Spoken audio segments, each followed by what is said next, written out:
Okay, is it visible to all of you? Yes, ma'am, it's visible now. Okay, good evening, everyone. So, 1 minute, I'm stopping it again and sharing it.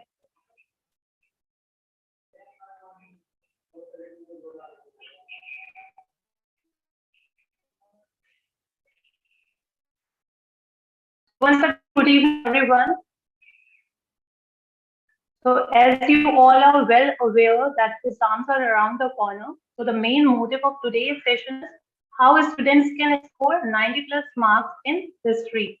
So, keeping this in view, in this session, we will be discussing the sample paper, important topics, and previous year question papers, and we will also be focusing on the roadmap and tips that will be very beneficial for the students in scoring 90 plus marks. So we all know that success is the result of preparation and hard work, but we seldom follow it. So I would like to request all the students to religiously work hard and prepare for exam. Success would come very easily towards you. Now, this is the weightage. So before preparation for exams, it is important for the students to know the weightage of each chapter so that they can prepare it in a very systematic way. So chapter Kings and Chronicle has a weightage of 10 marks. Then the rest of the 4 chapters, that is the countryside, only half portion of this chapter is coming. Rebels and the Raj, Mahatma Gandhi and the national movement, and framing constitution. So these 4 chapters carry 30 marks. So the paper is basically of 30 marks. Then this is a list of maps which is coming. So map is coming from only 2 chapters. That is the Rebels and the Raj and Mahatma Gandhi and the national movement. So map has a weightage of 2 marks. Now we'll quickly discuss about the sections which are there in the question paper. So as you all know, the time allotted for the paper is 2 hours and it has a maximum of 40 marks. The paper is basically divided into 4 sections. That is section A, B, C, and D. All questions are compulsory. However, an internal choice has been provided in few questions. In addition to this, separate instructions are given with each section and question wherever it is required. So the section A contains 4 short answer type questions of 3 marks each. Then section B contains 3 long answer type questions of 6 marks each. Section C contains 2 case-based questions of 4 marks each with subparts. So there are 3 subparts in section C. Then section D contains 1 map-based question of 2 marks.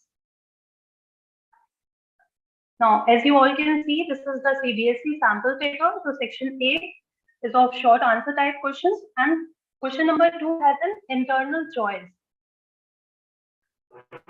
Then section B is a long answer type question.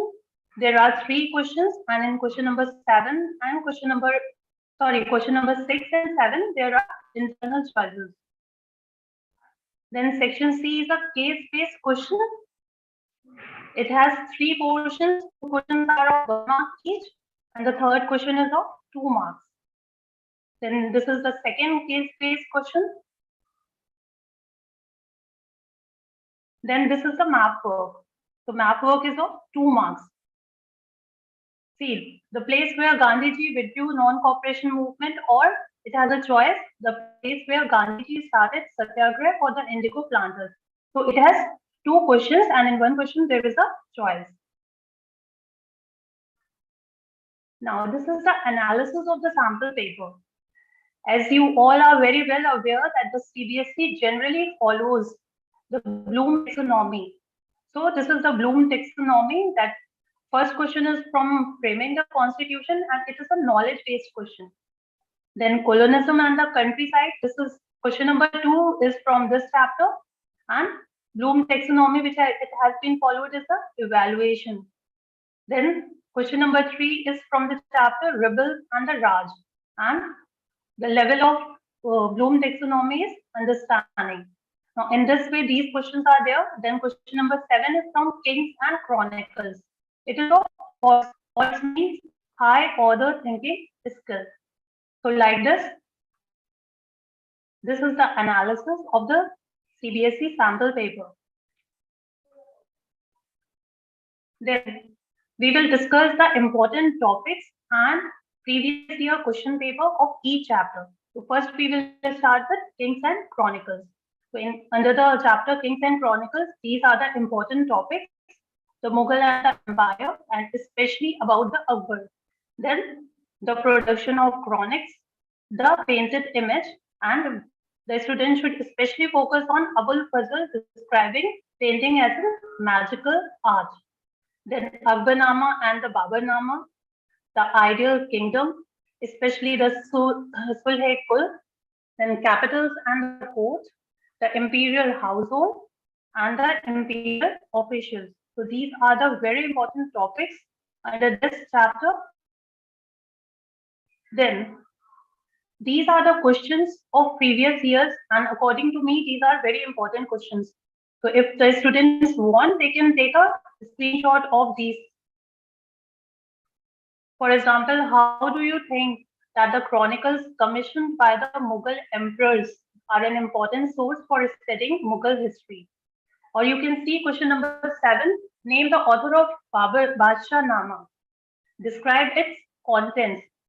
So this is one question, and round question will come with a similar answer like Mughal transmitted their grand vision through the writing of dynastic histories. Explain the statement with reference to Badshah-nama.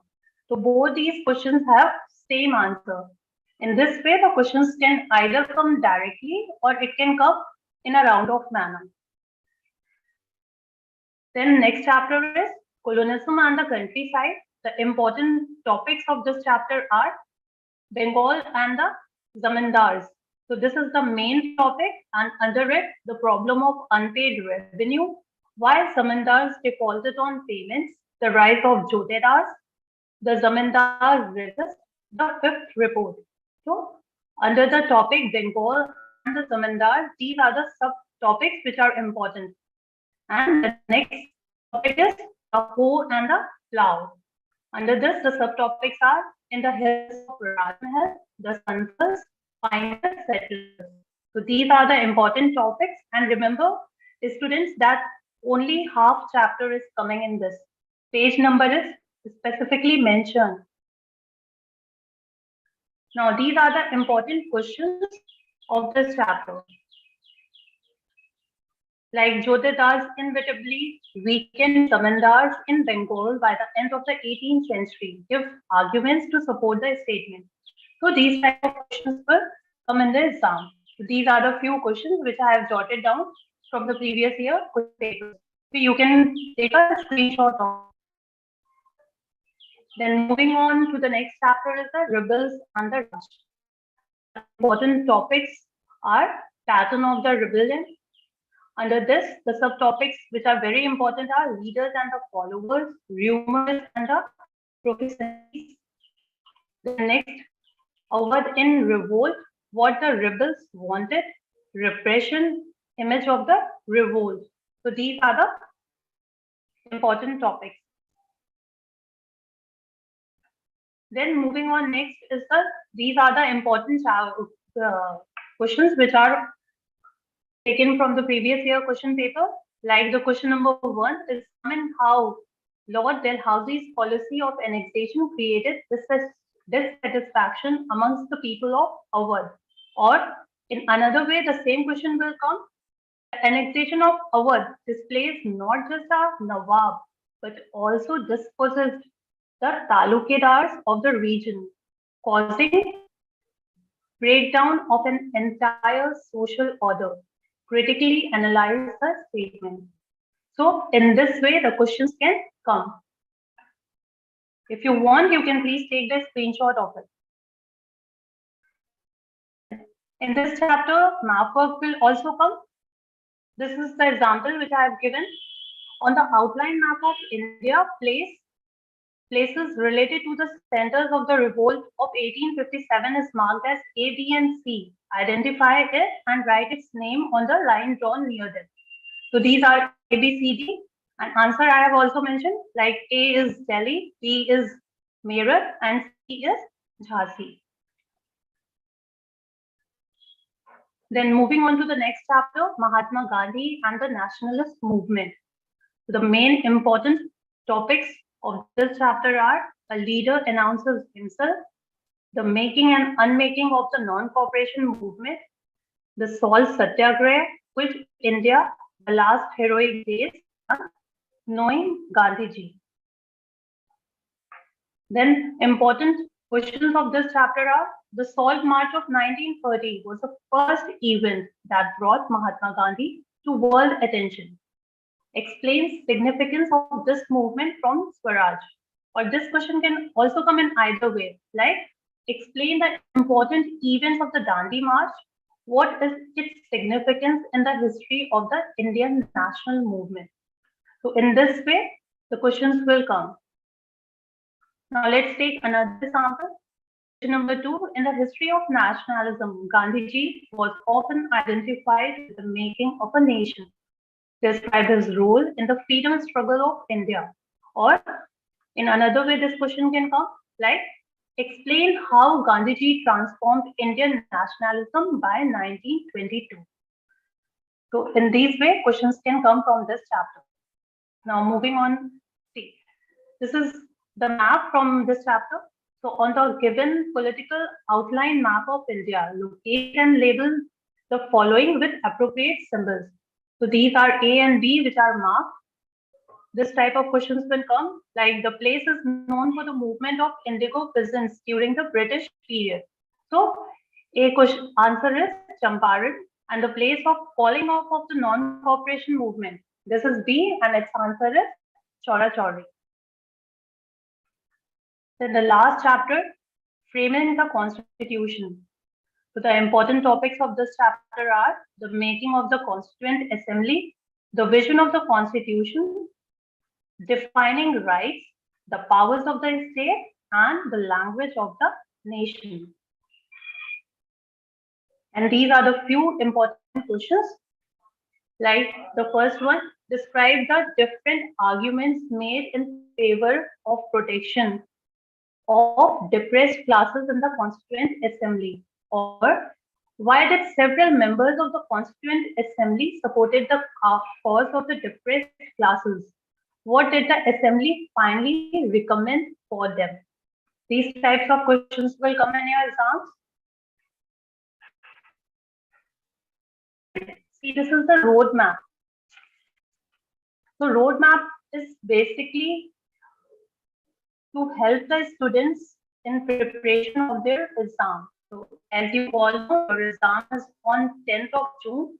So you have 78 days left for the exam. So ample of days are still there. So according to me, what I have planned is that all the students can complete their syllabus in 60 days. And per day, 2.5 hours you can study. And the revision time is of 19 days. In 19 days, all of you can easily revise your chapters. And per day, 3 hours. So why revision is of half an hour more? See, during the time of revision, you can solve the sample paper, previous year's question papers, which are very important, and also you can practice math. So math is of 2 marks, but please do not ignore the math. You will get full marks in math very easily. Now, these are the few strategies which I want to give to all the students, like make notes. History, as you all know, is a subjective, very subjective. So I request all of you to highlight all the important events, dates, and names while you are reading the chapter, and prepare a sheet only for these highlighted elements. Stick that sheet right where you study. So it is a very amazing and quick way of doing revision during examination. For example, you can make sticky notes or the timeline. See, this is the example of the timeline, and you can write it in more brief by writing, suppose Akbar is from 1526 to 1530. So you can write few lines about Akbar, or you can write a few important conquered areas of Akbar.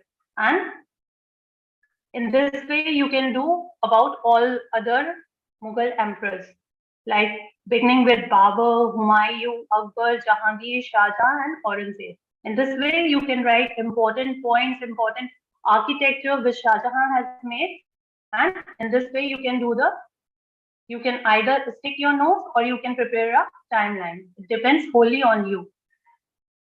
Then understand the answer. Students have a habit of mugging up the answer without understanding. So please do not mug up. Understand the answer properly so that if you forget during the time of exam, you can write it in your own words. So learn simple and straight to the point and answer the question by understanding its meaning. Then writing the answer is vital. Writing the answer plays a very important role in examination. Always write an answer after learning it. Learn the answer and make a habit of writing it. This will help you to remember it in a better way. So there is a saying, a sample paper is your best friend. So by solving the sample paper, you can understand the level of question and you can also understand how much you are prepared for the exam. So solving sample paper help you form better answers in less time and optimize your time as well as your speed. Then students are now big enough to make self-assessment. So test yourself, which is very crucial. And in this way, you can identify your weaker areas. After every chapter, you must attempt a chapter test. So make a chapter test by yourself and attempt it. So this will give you an insight on how thorough you are with that specific chapter. Then solve previous year question paper. So you must solve previous year question papers. It is very important for the students because these question papers provide you the same experience of giving a board examination. So whenever you solve previous year question papers, always time yourself. And in this way, you can check your speed also. Then these are the few tips which I want to give to the student for better performance in the examination. So tip one is make a steady timetable, which is very vital, which is very important for the students, and the student should strictly follow that particular timetable. As you all know, all subjects are equally important. So do not forget to add all the subjects. And do not focus on only one subject. You have to focus on all the subjects equally. Next is, students should read all the chapters thoroughly, as the history paper contains 2 case-based questions also. So each and every case in the chapter you have to study thoroughly so that you are able to answer it. Then again and again, I am saying, emphasizing on making notes because it is very important. So making notes always help in revising the topics quickly. If you make notes in your own words, it will be very easy for you all to revise it. So make handwritten notes for specific points that are important, difficult, and you are likely to forget. Then the next step is the student must make sure that they present their ideas in an understandable and easy to read manner. In the examination, present your answers in an understandable and easy to read manner. On the top of this, speed is also important. So you have to take care of your writing speed also. So if you do not complete writing in time, then you would be able to check, would not be able to check the paper or attempt all the questions. So speed is very important in the exam. So you have to take each and every step of all these things. So this is all from my side. If you have any query, please do ask me.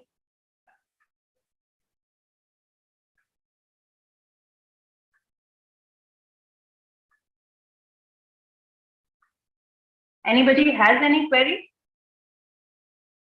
Either you can write it on the chat box or you can ask me.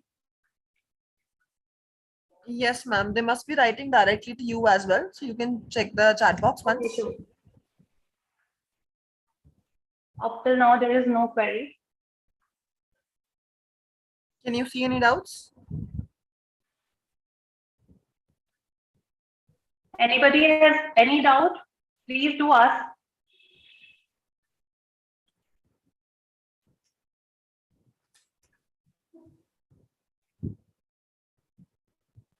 All right. So that's all for today. Thank you so much, everyone. Thank you, ma'am. Thank you so much for the webinar. Welcome. Yeah. Thank you.